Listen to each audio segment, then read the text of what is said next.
नमस्कार दोस्तों, मोहित study IQ centre में आपका स्वागत है। आज हम हिंदी पेडागोजी के अंतर्गत जो टॉपिक लेकर के आए हैं वो हिंदी भाषा शिक्षण। यहाँ से क्वेश्चंस आपको 101% देखने को मिलेंगे एग्जाम्स में, और ये एक कंप्लीट थ्योरी वीडियो है। ठीक है, इसका अच्छे से आप नोट्स बना सकते हैं, अच्छे से रिवीजन करिए। यहाँ से आपको 7 से 8 क्वेश्चंस देखने को मिलेंगे। ये टॉपिक बहुत इंपॉर्टेंट है और ध्यान रखिएगा, इन क्वेश्चंस को अक्सर बच्चे गलत कर देते हैं। अगर आपने थ्योरी नहीं पढ़ा तो ध्यान रखिएगा, सारे पॉइंट्स आपको मैं बताऊंगा। ठीक है, तो वीडियो आप आज का जो है आप लोगों के लिए खास रहेगा, सीटेट एग्जाम्स के लिए रहेगा। और अगर आप टेट देने जा रहे हैं तो आप भी इस वीडियो को ज़रूर देखिएगा, क्योंकि यहाँ से आपको क्वेश्चंस बनेगा। ठीक है, ये एक सिलेबस आधारित टॉपिक है। ठीक, तो वीडियो को आखिर तक ज़रूर देखना। अगर वीडियो अच्छा लगे तो प्लीज़ लाइक कर लीजिएगा। 100 लाइक्स का टारगेट है, लाइक मोटिवेशन के लिए, ताकि हम आपके लिए इसी प्रकार से नए नए टॉपिक्स पर वीडियोस लेकर के आते रहेंगे। किसी भी टॉपिक से रिलेटेड कोई इशू हो तो आप बेझिझक जो है कमेंट करिएगा, अच्छा बुरा जैसा भी हो। अगर अच्छा नहीं लगा तो भी बता देना कि नहीं अच्छा लगा, नहीं अच्छा पढ़ाया, तो प्लीज़ ज़रूर बताइएगा। और अपने दोस्तों के साथ शेयर कीजिएगा ताकि वो भी इस वीडियो का लाभ ले सकें। और चैनल को सब्सक्राइब नहीं किए तो प्लीज़ चैनल को भी सब्सक्राइब कर लेना। तो अब देखिए, पहला जो है यहाँ पे भाषा क्या है, लैंग्वेज। तो भाषा जो है हमारे विचारों को व्यक्त करने तथा दूसरे के विचारों को समझने का एक साधन है। ध्यान रखिएगा, भाषा क्या है, एक साधन है। ठीक है, भाषा केवल संप्रेषण का माध्यम नहीं होता, बल्कि साथ साथ किस चीज का माध्यम, संप्रेषण का मतलब होता है जो हम कम्युनिकेट करते हैं, कम्युनिकेशन का केवल माध्यम नहीं होता, इसके साथ साथ हम विचारों का भी आदान प्रदान करते हैं। ठीक है, भाषा के माध्यम से अपने विचार ही तो व्यक्त करते हैं। ठीक है, तो भाषा जो है सामाजिक जीवन को सार्थक जो है करने का जो है रूप है। ठीक है, भाषा जो है ज्ञान प्राप्ति के साधन के रूप में, तो भाषा साधन है ना कि साध्य। ये बात याद रखें, साधन और साध्य दो बातें हैं। तो साधन है, ठीक है, साधन का मतलब होता है ये एक रास्ता है, बता रहा है। ठीक है, भाषा जो है साहित्य, कला, संस्कृति, सभ्यता को विकसित करने में सहायक के रूप में कार्य करती है। ठीक है, सीधे सीधे तौर पे ये पॉइंट्स आपको एग्जाम में ऑप्शंस के रूप में देखने को मिलेगा। अब अक्सर आपसे एग्जाम में पूछा जाता है कि भाषा अर्जन क्या होता है और भाषा अधिगम क्या होता है। तो देखिए, अर्जन का मतलब होता है लैंग्वेज एक्विजिशन। अब ये क्या होता है, भाषा अर्जन जो होता है वो व्यक्ति की क्षमता जो होती है, भाषा अर्जन की जो क्षमता होती है बच्चे की जन्मजात होती है। मतलब भाषा अर्जन जो है वो जन्मजात होती है, इसको सीखने के लिए किसी विशेष प्रयास की जरूरत नहीं होती। बहुत ही इंपॉर्टेंट है। तो बिना प्रयास के कौन सी भाषा सीखी जाती है, भाषा अर्जन सीखी जाती है। बालक जब पहली बार भाषा बोलता है, जिसे हम मातृभाषा कहते हैं, वो भाषा अर्जन का उदाहरण है। जैसे कि आपके घर में जो आपकी भाषा बोली जा रही है वो भाषा अर्जन है, क्योंकि आपने इसको स्वाभाविक रूप से बिना किसी विशेष प्रयास के आपने सीख लिए, वो भाषा अर्जन है, अर्जित। ठीक है, भाषा अर्जन की जो प्रक्रिया होती है वो बच्चा सुन करके और बोल करके भाषा इसमें सीखता है। तो भाषा अर्जन की प्रक्रिया में बच्चा पहले आपकी भाषा को सुनता है और फिर उसी शब्दों को रिपीट करने का प्रयास करता है। तो भाषा अर्जन के लिए जो है किताब और व्याकरण की आवश्यकता नहीं होगी, क्योंकि इसमें किसी तरीके का कोई नियम और व्याकरण की ज़रूरत है ही नहीं। भाषा अर्जन जो है वातावरण का प्रभाव होता है, ध्यान रखिएगा। तो भाषा अर्जन में वातावरण का प्रभाव, तो जिस वातावरण में आप रहते हैं उसी वातावरण की जो है भाषा आप अर्जित कर लेते हैं। ये सभी पॉइंट्स आपके एग्जाम में पूछे जाते हैं। ठीक है, भाषा अर्जन जो है एक अचेतन और अवचेतन प्रक्रिया। अब बहुत ही इंपॉर्टेंट पॉइंट है। देखिए, अवचेतन और अचेतन का मतलब क्या होता है। अचेतन का मतलब होता है अनकॉन्शियस और अवचेतन का मतलब होता है सबकॉन्शियस। सबकॉन्शियस ये जो इच्छाएं होती हैं, ये व्यक्ति की अपनी इच्छाएं होती हैं, भावनाएं होती हैं, इनकी जो इस दिमाग में यादें भरी होती हैं, स्मृतियां होती हैं, जो हमें प्रत्यक्ष रूप से जो है हमारी याददाश्त का हिस्सा नहीं होती है ना, लेकिन जो है किसी न किसी रूप में हमसे जुड़ी होती हैं। जैसे हम सो रहे होते हैं और बहुत ही गहन जब गहरी नींद में होते हैं तो हम ख्याली कुछ जो है सोचने लगते हैं, और कुछ 20 साल पुराना, 15 साल पुराना कोई ऐसी चीज़ याद आ जाती है। ठीक है, तो ये सब अचेतन और अवचेतन का ही हिस्सा मानी जाती हैं।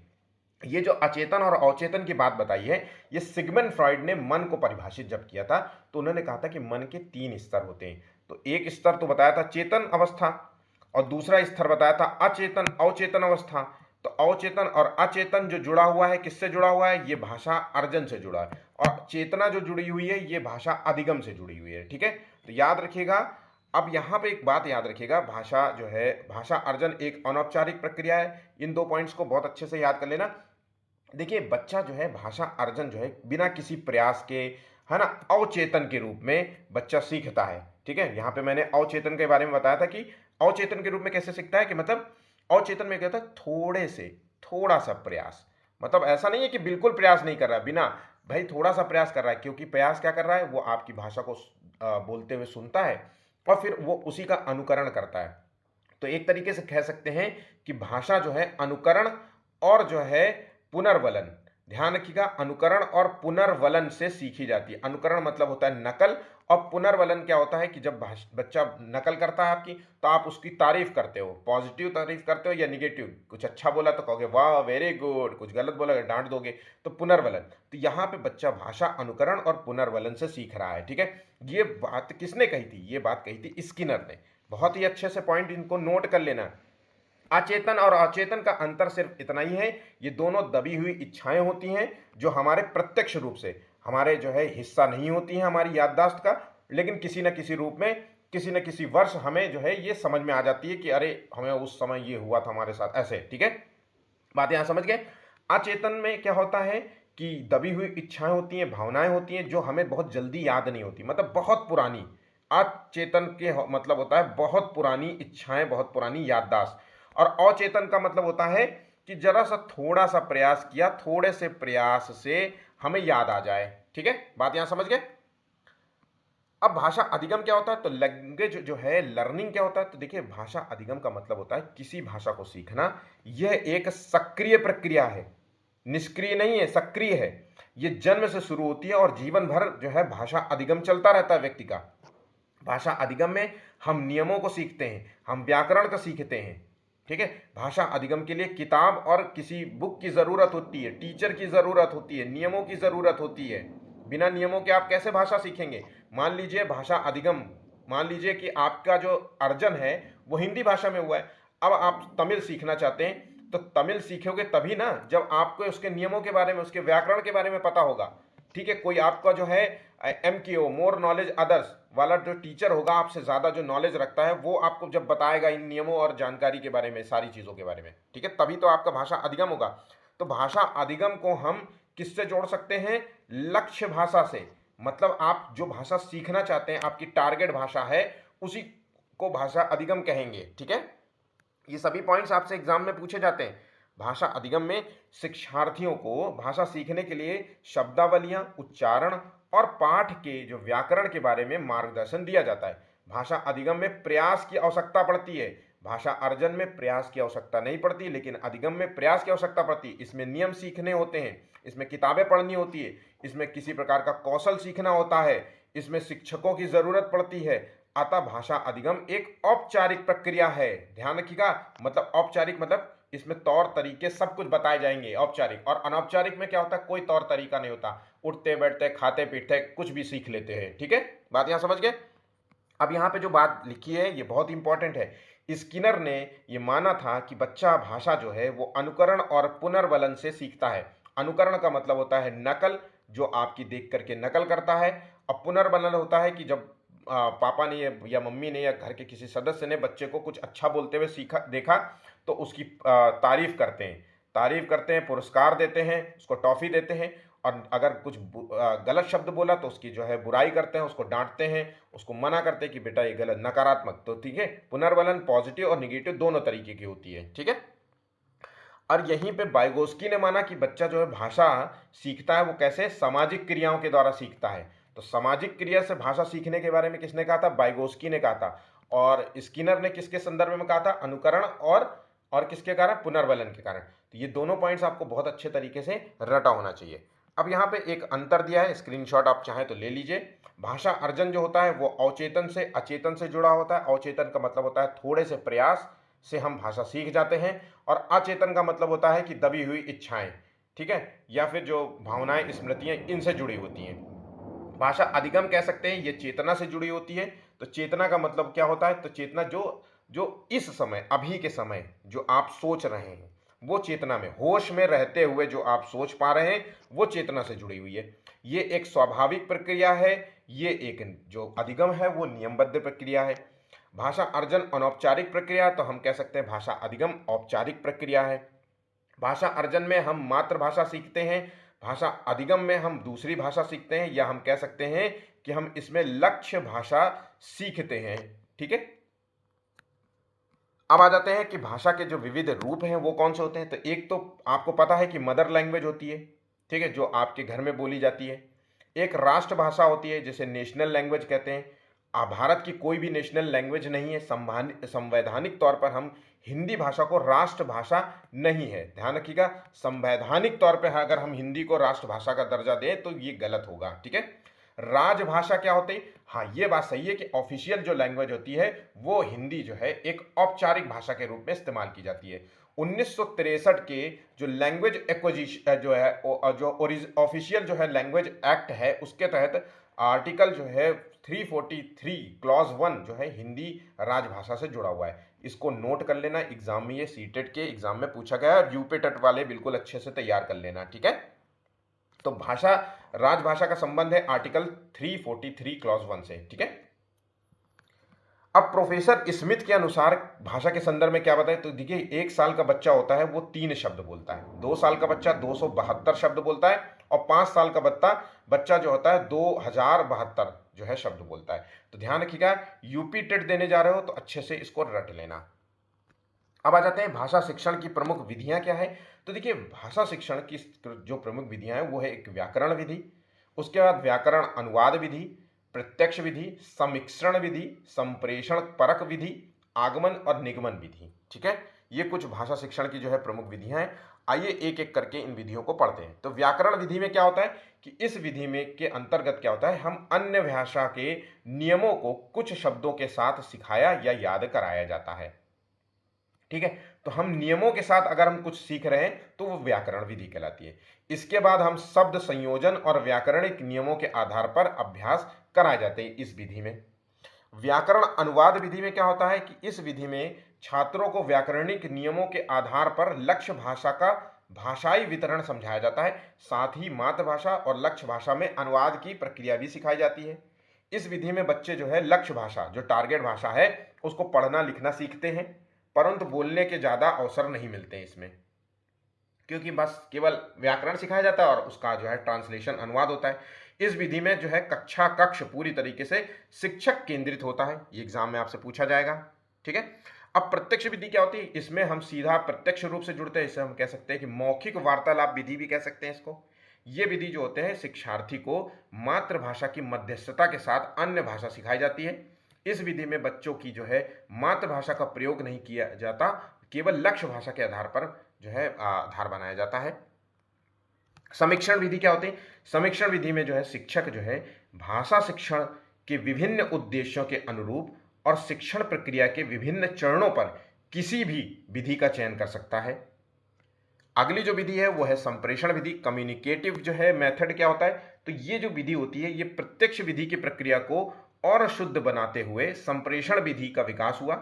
भाषा प्रयोग सीखने में ही भाषा की संरचना सीखना है, ये स्वाभाविक रूप से भाषा के प्रयोग पर बल देती है और संप्रेषण के माध्यम से भाषा सीखी जाती है। ठीक है, तो ये प्रत्यक्ष रूप से और संप्रेषण के माध्यम से सीखी जाने वाली भाषा है। आगमन विधि क्या होता है, इस विधि के तहत अगर हम, ये बहुत इंपॉर्टेंट है, अक्सर एग्जाम्स में क्वेश्चन पूछा जाता है, तो आगमन विधि जो होता है इंडक्टिव मेथड, उसमें क्या होता है कि बच्चा पहले उदाहरण से नियम की ओर भाषा सीखता है। पहले बच्चे को भाषा के संदर्भ में पहले उदाहरण के बारे में बताया जाएगा, फिर उसके बाद नियमों के बारे में बताया जाएगा। ये विधि जो होती है विशिष्ट से सामान्य की ओर होती है, ज्ञात से अज्ञात की ओर ही, मतलब हम कह सकते हैं कि पहले बच्चे को संज्ञा के उदाहरण देते हुए बाद में परिभाषा बताई जाती है, तो पहले उदाहरण फिर बाद में परिभाषा।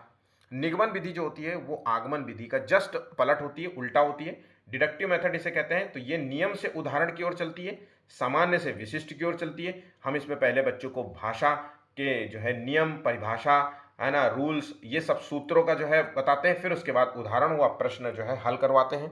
ठीक है, अब भाषा के संदर्भ में जीन प्याजे के क्या थॉट थे, तो देखिए जीन प्याजे बहुत ही इंपॉर्टेंट है, नोट कर लेना, बिल्कुल भी मत छोड़ना। तो देखिए जीन प्याजे कहते हैं कि पहले विचार आया फिर भाषा आई, तो ध्यान रखिएगा, जीन प्याजे ने पहले विचारों को महत्व दिया फिर भाषा को महत्व दिया। जीन प्याजे ने कहा कि विचार से ही भाषा बनती है और विचार जो है भाषा को सुनिश्चित भी करता है। तो इसको जो है इन्होंने अहम केंद्रित वाक्य दिया, ईगोसेंट्रिक। ठीक है, स्पीच बोला। ठीक है, बात यहां पे नोट कर लेना, ये एग्जाम में आपसे डायरेक्ट जो है पूछ लेगा कि पियाजे का जो है भाषा के संदर्भ में जो है क्या कथन है, तो अहम केंद्रित वाक्य।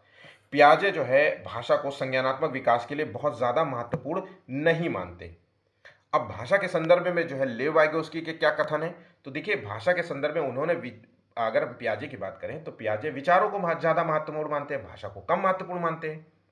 लेकिन लेव वाइगोस्की क्या है, भाषा को अपने परिवेश से अंतःक्रिया करते हुए सीखता है। मतलब बच्चा जब भाषा सीखेगा तो आसपास सामाजिक रूप से जो भी अंतःक्रिया करेगा, लोगों के साथ उठेगा बैठेगा बातचीत करेगा, तब भाषा से सीखेगा। तो इनके अनुसार जो निजी भाषा है, आंतरिक भाषा है, इनर स्पीच, और सामाजिक भाषा बालक के संज्ञानात्मक विकास में सहायक होती है। तो देखिए निजी भाषा का मतलब क्या होता है, निजी भाषा जो प्राइवेट स्पीच है, देखिए यहाँ पे भाषा के 3 रूप बताए इन्होंने, निजी भाषा, आंतरिक भाषा और सामाजिक भाषा। ठीक है, इन्होंने कहा कि भाई बच्चा जो है सामाजिक रूप से अंतःक्रिया करके भाषा सीखता है, मतलब आसपास के परिवेश से जब अंतःक्रिया करेगा, आसपास का परिवेश मतलब आसपास का वातावरण, वातावरण मतलब सामाजिक, सामाजिक रूप से रहते हुए जब भाषा सीखेगा। ठीक है, अब इन्होंने 3 स्पीच बताई। तो भाई प्राइवेट स्पीच में क्या होता है कि बच्चा जो है अपने भाषा का जो है खुद डेवलप करने की कोशिश करता है। अब इसमें क्या होगा, शीशे के सामने खड़ा है और जैसे मैं मान लीजिए शीशे के सामने खूब बोलता रहूं, ये जो भी मतलब यही पढ़ रहा हूं, तो मैं बोलना जो है ये मेरी भाषा डेवलपमेंट का एक जो है एक रूप होगा। यहाँ इसे हम निजी भाषा कहेंगे, प्राइवेट स्पीच। यहाँ पे बच्चा प्राइवेटली किसी और से बात नहीं करता, अपने आप से बात करता है। आवाज इसमें गूंजती है, मतलब आवाज बोलेगा, बाहर मुंह से आवाज निकलेगी। ठीक है, आंतरिक भाषा क्या होती है, अब यही जब बच्चा थोड़ा सा बड़ा हो जाएगा ना, तो प्राइवेट स्पीच इनर स्पीच में हो जाती है। जैसे हम लोग बड़े हो गए हैं तो अब देखिए हम बड़बड़ाते नहीं है, अब मन ही मन में कुछ ना कुछ सोचते रहते हैं, यही इनर स्पीच कहलाती है। तो मन ही मन में कुछ सोचना और अपने भाषा को जो है सुधारना या भाषा का रूप जो है जानना, यही होता है। ठीक है, सामाजिक में हम सामाजिक रूप से, सोशली रूप से बात करते हैं। तो बालक के संज्ञानात्मक विकास में ये तीनों प्रकार की भाषा है, और ये तीनों प्रकार की भाषा का जिक्र किसने किया था, ये वाइगोस्की ने किया था। ठीक, ले वाइगोस्की कहते हैं कि भाषा जो है मानव का सर्वश्रेष्ठ यंत्र है, लैंग्वेज इज अ टूल। ये कथन किसने दिया था, तो ये कथन लेव वाइगोस्की ने दिया था। पियाजे ने भाई भाषा के संदर्भ को ज्यादा महत्वपूर्ण माना नहीं संज्ञानात्मक विकास में, लेकिन लेव वाइगोस्की भाषा को बहुत ज्यादा जो है संज्ञानात्मक विकास में महत्वपूर्ण मानते हैं। ये कहते हैं कि लैंग्वेज इज अ टूल। लेव वाइगोस्की का जो सिद्धांत है वह सामाजिक सांस्कृतिक सिद्धांत कहलाता है, ये भी बात आपको पता होगी। अब जानते हैं अंतरीकरण क्या होता है। तो बच्चा जब है क्या होता है कि बाहरी वातावरण के अवलोकन को अपने भीतर आत्मसात करता है। ये संज्ञानात्मक विकास जो है भाषा दोनों के संज्ञानात्मक विकास मतलब बुद्धि के विकास और भाषा दोनों के विकास में सहायक होता है। तो जब आंतरीकरण कुछ शब्द हो तो यहाँ पे मतलब होता है कि बाहर से भाषा सीखना और अपने भीतर उतारना। इसमें बच्चे की जो बौद्धिक विकास होता है और भाषा दोनों का विकास होता है। वाइगोस्की के अनुसार शुरुआती सालों में भाषा और विचार एक दूसरे से स्वतंत्र रहते हैं और एक समय के बाद मिल जाते हैं। ये कथन आपसे सीटेट के एग्जाम में पूछा गया है। नोम चोम्स्की जो हैं मनोवैज्ञानिक, दूसरे मनोवैज्ञानिक हैं, ये भाषा के संदर्भ में कहते हैं कि भाई प्रत्येक बच्चा भाषा सीखने की क्षमता उसके अंदर जन्मजात होती है, मतलब जन्मजात शक्ति और क्षमता के साथ पैदा होता है ना। तो ये बात समझिएगा, उसके अंदर जो भाषा सीखने की क्षमता होती है ये जन्मजात होती है, जिसे इन्होंने भाषा अर्जन मंत्र या लैंग्वेज जो है यंत्र, मंत्र नहीं है यंत्र, जिसे लैंग्वेज एक्विजिशन डिवाइस बोला। इनका मानना था कि एक जो व्यक्ति के जो मस्तिष्क होता है उसमें लैंग्वेज एक्विजिशन डिवाइस फिट होती है जो बच्चे को भाषा सीखने में मदद करती है। इसलिए हम ये कह रहे हैं, मतलब लेव वाइगोस्की कह रहे हैं कि इसलिए हम ये कह रहे हैं कि बच्चे में भाषा सीखने की क्षमता जन्मजात होती है, वो जन्म से ही भाषा सीखने की क्षमता के साथ पैदा होता है। ठीक है, वाइगोस्की इसी जगह ये कहते हैं कि सामाजिक रूप से सीखता है। वो कहते हैं कि विचार ज्यादा इंपॉर्टेंट है, भाषा इंपॉर्टेंट नहीं है। बात यहां समझ गए। विश्व की सभी भाषाओं की एक मूल व्याकरण होती है, यूनिवर्सल जिसे कहते हैं, यूनिवर्सल। ठीक है, यूनिवर्सल जो है ग्रामर से संबंधित है, जिसे समझने में भाषा जो है अर्जन यंत्र हमारी सहायता करता है। तो भाई देखिए, विश्व की सभी भाषाएं का एक मूल जो है व्याकरण से जुड़ी होती है, ग्रामर से संबंधित होती है ना? कि भाई शब्दों का जो एक क्रम होता है ना, वो तो सब में एक जैसा होगा, ऐसा थोड़ी ना है। ये बात समझ गए? लैंग्वेज जो एक्विजिशन जो डिवाइस है, यंत्र है, ये 5 साल तक ज्यादा सक्रिय रहता है बच्चा। ये संवेदनशील काल माना जाता है। किस काल को? 5 साल तक के। इसमें भाषा सीखने के जो है, ये भाषा सीखने के संदर्भ में बहुत ज्यादा संवेदनशील काल होता है। अब भाषा कौशल के संदर्भ में आपसे क्वेश्चन पूछा जाता है कि भाषा कौशल के प्रकार कौन कौन से। तो भाषा कौशल का मतलब होता है भाषा में दक्षता प्राप्त करना। अब भाषा कौशल 4 प्रकार के होते हैं। कितने प्रकार के? 4 प्रकार के कौशल बताएंगे। एक सुनना, बोलना, पढ़ना, लिखना, और 5वां प्रकार जो किसी ने नहीं बताया होगा, 5 प्रकार एक और है जिसे कहते हैं संकेत देना। भाई अगर सुनना, बोलना, लिखना, पढ़ना किसी को नहीं आता, हो सकता है कि उसको संकेतिक भाषा का प्रयोग करे, है ना? संकेतिक भाषा, जो बोल नहीं पाता होगा। ठीक है, तो ये बात याद रखिएगा। तो संकेत भाषा भी एक भाषा कौशल का प्रकार माना जाएगा। भाषा के जो मुख्य चारों कौशल हैं वो एकीकृत और अंतः संबंधित हैं। ये पॉइंट आप नोट कर लीजिए, मतलब एक दूसरे से जुड़े हुए हैं। ठीक है, सुनना और पढ़ना जो है ये ग्रहयात्मक जो है कौशल है, मतलब दूसरे के विचारों को ग्रहण करना होता है, सुनना और पढ़ना। बोलना और लिखना ये अभिव्यक्तात्मक जो है, जिसमें अपनी जो है विचारों को दूसरों से व्यक्त करना होता है। ठीक है, तो बोलना और लिखना किसमें संबंधित है? अभिव्यक्तात्मक से संबंधित है।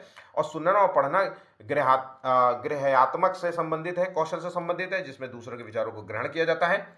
भाषा कौशल जो है सुनना, बोलना, पढ़ना, लिखना क्रम से सीखे जाते हैं, परंतु केवल इसी क्रम में सीखे जाते हैं ऐसा नहीं होगा।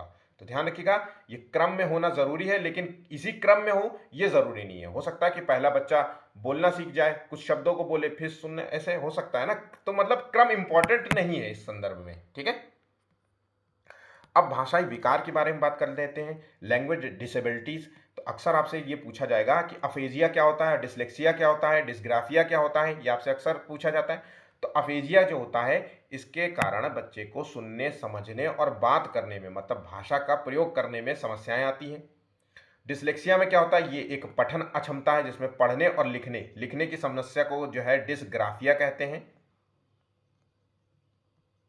और लिखने की समस्या को पठन जो है डिसलेक्सिया कहते हैं। ठीक है, अब शिक्षण का जो त्रिआयामी जो सिद्धांत है वो किसने दिया था? तो शिक्षण का त्रिआयामी जो सिद्धांत है वो जॉन डीवी ने दिया था। इसमें 3 आयाम जो सबसे इंपॉर्टेंट है, इन्होंने कहा अध्यापक, छात्र और जो सामाजिक वातावरण या विषय वस्तु। तो जॉन डीवी के मुताबिक शिक्षा का मतलब जो होता है व्यक्ति और समाज की जरूरतों को पूरा करना होता है। जॉन डीवी के मुताबिक जो है शिक्षा एक सामाजिक प्रक्रिया है, ये अनुभवों के पुनरावृत्ति की प्रक्रिया है, ज्ञात से अज्ञात की ओर ले जाने की प्रक्रिया है, मूर्त से अमूर्त की ओर, सरल से कठिन की ओर ले जाने की प्रक्रिया है। नेक्स्ट है शिक्षण सहायक सामग्री, टीचिंग जो है लर्निंग मटेरियल। ये क्या होता है? तो टीचिंग लर्निंग मटेरियल्स क्या होते हैं? एक तो देखने वाली सामग्री होती है जिसे हम चार्ट कह सकते हैं, सुनने वाली सामग्री जिसे हम रेडियो कह सकते हैं, ऑडियो जो है श्रवण जिसे ऑडियोबल जो है, जिसमें हम रेडियो, टीवी का प्रयोग कर सकते हैं। ठीक है, जिसमें ऑडियो ज़्यादा हो। देखने और सुनने वाली सामग्री को हम टीवी कहेंगे। क्रिया सामग्री जिसमें फील्ड ट्रिप पे हम ले जाएंगे, क्रिया सहायक सामग्री कह सकते हैं। तो ये कुछ जो है टीचिंग जो है लर्निंग मटेरियल्स कहलाते हैं। तो देखने वाली जो विजुअल एड होती है, इसमें बोर्ड, ब्लैक बोर्ड होता है, पुस्तक होती है, चार्ट्स होते हैं, मानचित्र आते हैं। उसके बाद जो है मूल्यांकन और उपचारात्मक शिक्षण क्या होता है? तो देखिए भाषा शिक्षण में जो अगर हम मूल्यांकन और उपचारात्मक शिक्षण के संदर्भ में कोई क्वेश्चन आए, तो आपको देखिए मूल्यांकन एक ऐसी निरंतर चलने वाली प्रक्रिया का नाम है जिससे जो है शिक्षक छात्र के ज्ञान व सीखने की प्रक्रिया का आकलन करते हैं। तो मूल्यांकन के माध्यम से ही टीचर जो है वो बच्चे के ज्ञान का और सीखने की प्रक्रिया का आकलन करते हैं। आकलन का उद्देश्य क्या होता है? तो क्वेश्चन ये पूछ रहा है कि आकलन का क्या उद्देश्य है। तो भैया आकलन का उद्देश्य होता है जो शिक्षक ने छात्र को सिखाया है वो छात्र के द्वारा कितना सीखा गया है ये जानना, और जानने के बाद अगर कोई समस्या है तो उसको दूर करना, छात्रों की योग्यता, रुचि, कुशलताओं को पहचानना और उसके अनुसार शिक्षण विधि तैयार करना। तो मूल्यांकन का संबंध है आकलन प्लस मापन से। ये फॉर्मूला नोट कर लेना, टेट वाले ध्यान रखिएगा। आकलन जिसे असेसमेंट कहते हैं में ये देखा जाता है कि बच्चा कैसे सीख रहा है। ठीक है, मापन में क्या होता है ये देखते हैं कि बच्चे ने कितने प्रतिशत सीखा है। आकलन और मापन दोनों मूल्यांकन का हिस्सा है। बहुत बहुत इंपॉर्टेंट पॉइंट है। आपसे पॉइंट 1 पॉइंट 2 में पूछेगा कि एक कथन सही है कि दो कथन। आप कल देखिए आजकल जो है सीटेट में इस तरीके के क्वेश्चंस बहुत आ रहे हैं, तो इसको बहुत हल्के में मत लीजिएगा। सीटेट एग्जाम अपने आप में एक अच्छा लेवल का एग्जाम माना जाता है। 18 से 20% बच्चे पास होते हैं, और वो सब फेल इसीलिए होते हैं। जो 80% फेल हो रहे होते हैं वो अपने आप को हीरो समझते हैं कि अरे मुझे तो सब पता है। अरे जब ऐसे ऐसे पॉइंट्स आते हैं ना तो दिमाग में कुछ चलता नहीं है, और पेपर देने रहे हो तो क्वेश्चन छूट जाते हैं, बड़े बड़े क्वेश्चन आएंगे, ये बात भी याद रखिएगा। ठीक है, अब आते हैं कुछ परीक्षण के बारे में। तो देखिए एक निदानात्मक परीक्षण होता है जिसे डायग्नोस्टिक टेस्ट कहते हैं। तो जब शिक्षक जो होता है छात्रों को किसी विषय में कार्य करने को देता है और उसमें छात्र असफल या किसी तरीके का कठिनाई अनुभव करता है, तो छात्र असफलता व कठिनाई के पीछे का जो है कारण जानना ही निदान कहलाता है। तो बच्चे की जो कमियां हैं और उसकी जो कठिनाइयां हैं उसका कारण जानना ही डायग्नोस्टिक टेस्ट कहलाएगा। तो भाई क्या होता है जब आपके शरीर में कोई कमी हो जाती है, आपको बुखार है, तो आपका जो है आपका ब्लड टेस्ट होता है, तो वही तो डायग्नोस्टिक टेस्ट होता है। आप किसी सेंटर में जाते हो ना पैथोलॉजी में, उसके बाद उपचारात्मक शिक्षण में क्या होता है, तो इसे कहते हैं रिमेडियल जो है टीचिंग। इसमें क्या होता है जब शिक्षक बच्चों की कमियों को दूर करके दोबारा से शिक्षण करवाता है तो उसे उपचारात्मक शिक्षण कहलाता है। ठीक है, निदान के बाद ही उपचारात्मक शिक्षण किया जाता है, नोट कर लेना। ठीक है, अक्सर आपसे एग्जाम में पूछा जाता है कि किस जो है शिक्षण तकनीक के बाद ही जो है डॉट डॉट डॉट शिक्षण किया जाता है, तो निदानात्मक के बाद उपचारात्मक शिक्षण होता है। ठीक है, 100% बहुत सारे बच्चे इस क्वेश्चन को गलत कर देंगे। उपलब्धि परीक्षण क्या होता है कि इस परीक्षा का मुख्य उद्देश्य होता है यह अनुमान लगाना कि बच्चा जो है शिक्षण कार्यक्रम से शिक्षार्थी ने क्या सीखा, क्या उपलब्धि हासिल करी है। तो भाषा कौशलों को कहाँ तक सीख पाया है और उनके आधार पर भाषा का प्रयोग किस हद तक उपयुक्त ढंग से कर पा रहा है आदि। यही तो उपलब्धि जांचोगे कि भाषा का वो प्रयोग कैसे कर रहा है। दक्षता परीक्षा क्या होती है, तो ये जाना जाता है कि शिक्षार्थी जो है बच्चा जो है शिक्षण विषय को कहाँ तक समझ पाया है, भाषा कौशलों में उसकी दक्षता या प्रवीणता का स्तर कितना है, तो ये दक्षता परीक्षा कहलाती है। अभिरुचि परीक्षा जो होती है एप्टीट्यूड टेस्ट, बहुत इंपॉर्टेंट है। एप्टीट्यूड और अभिरुचि में बहुत सारे बच्चों का अंतर नहीं पता होगा। ये पता लगाता है कि विद्यार्थी जो है भाषा सीखने के लिए उपयुक्त अभिरुचि रखता है या नहीं, मतलब एटीट्यूड रखता है कि नहीं उस चीज के बारे में। यह भी अनुमान लगाया जा सकता है कि शिक्षार्थी जो है अपेक्षित जो है शिक्षण में सफल हो पाएगा या नहीं। इसके लिए आवश्यक नहीं है कि शिक्षार्थियों को लक्ष्य विषय का पूर्व ज्ञान हो, किंतु दक्षता परीक्षा के लिए लक्ष्य विषय का ज्ञान होना बहुत जरूरी है। अब आ जाते हैं भाषा संदर्भ में हम त्रिभाषा सूत्र क्या होता है। तो देखिए त्रिभाषा सूत्र के बारे में क्वेश्चन आपसे 100% पूछेगा। तो 1964 से 66 के बीच में कोठारी आयोग द्वारा त्रिभाषा सूत्र की संकल्पना दी गई थी। पहली भाषा के रूप में मातृभाषा या क्षेत्रीय भाषा को पढ़ाया गया था। ठीक है, तो पहली भाषा में मातृभाषा और क्षेत्रीय भाषा है। दूसरी भाषा के रूप में हिंदी भाषी राज्यों में कोई भी आधुनिक भारतीय भाषा या अंग्रेजी या गैर हिंदी भाषी क्षेत्रों में हिंदी भाषा को द्वितीय भाषा के रूप में पढ़ाया जा रहा है।